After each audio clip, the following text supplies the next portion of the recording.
Hi, in this video I'm going to show you how to remove spaces in Excel. Removing spaces before and after text and numbers in Excel ensures data consistency, improves accuracy in data analysis, and prevents errors in functions and calculations. So let's start the video. First, open your Microsoft Excel worksheet. This is our sample data that contains lots of trailing and leading spaces. To remove spaces in Excel, we will use the trim function. This function removes the spaces before and after the words in Excel. So click on the cell and type is equal to trim, opening bracket. Now click on the cell containing the text. It's A2. Now close the bracket and hit enter.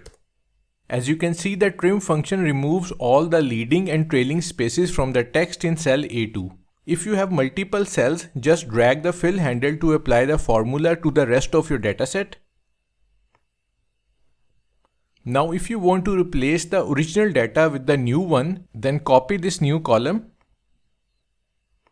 and then right click on the first cell in the original column and click on paste values. You can delete this column now. So that's how to remove spaces in Microsoft Excel. Thanks for watching.